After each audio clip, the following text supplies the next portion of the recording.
Because as this reading in 2 Peter tells us, what we do with our lives matters. The choices that we make in life have consequences, eternal consequences. Because one day we're going to stand before Jesus and be judged.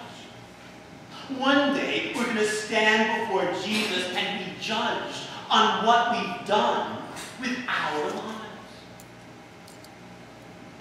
When this passage in 2 Peter was first written, decades and decades after Jesus had been raised from the dead and taken up into heaven, many people were starting to say, hey, we're just kidding ourselves.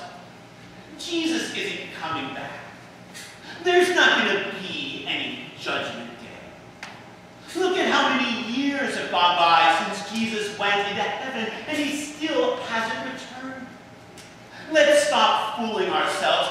He's not ever coming back. And so part of the reason that 2 Peter was written was to answer back by saying, yeah, you're right. Quite some time has gone by, and Jesus hasn't yet returned. But what we need to understand is that our idea of time and God's idea of time are not the same. Because what we may think of as being a long, long time, from God's view, is like nothing. Because from God's perspective, 1,000 years are like a single day. And so, just wait.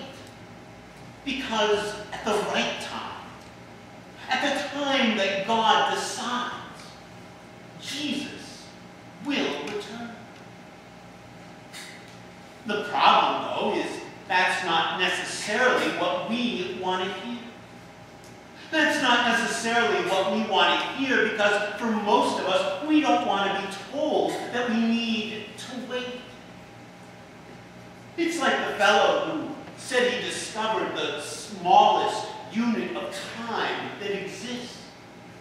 He calls it the honk a second. He said it's that incredibly small amount of time between when the traffic light turns green and the person behind you in traffic starts beeping their horn. The honk a second, the smallest unit of time. But even though many of us think of waiting as being a bad thing, this reading in 2 Peter tells us that whether we realize it or not, it's a good thing that God has decided to wait to have Jesus return. It's a good thing because it means that God is giving us more time.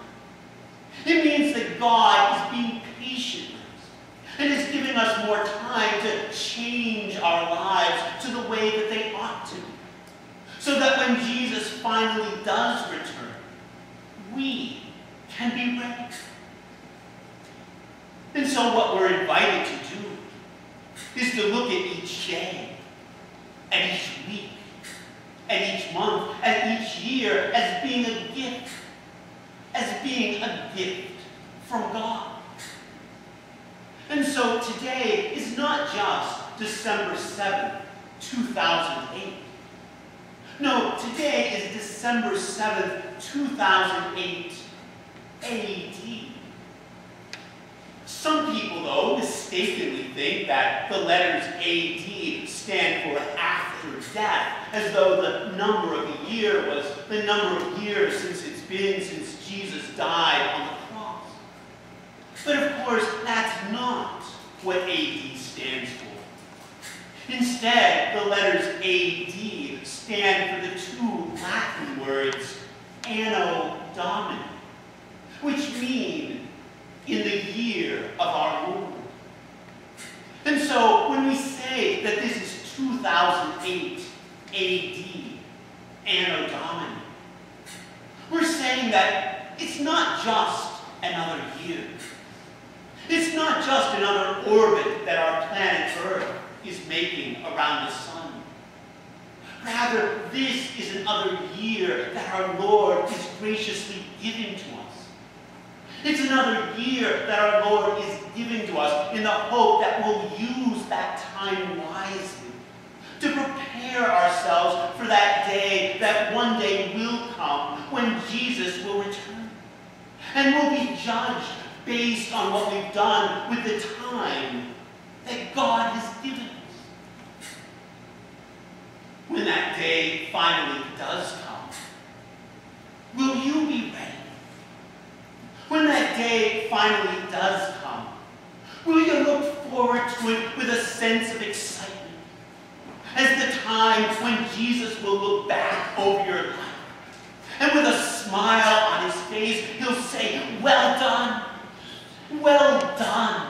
good and faithful servant."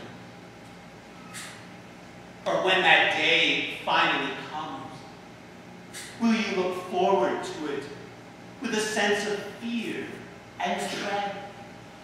As the day when Jesus will look back over your life, and with a look of sadness, will say, "What a disappointment you've been.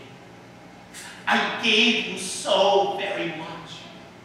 I was so patient with you. And this is what you did with all that I gave you. Be gone. Get out of my sight forever." The day is going to come when Jesus will return and will stand before him to be judged. There's no question about that. The only question is,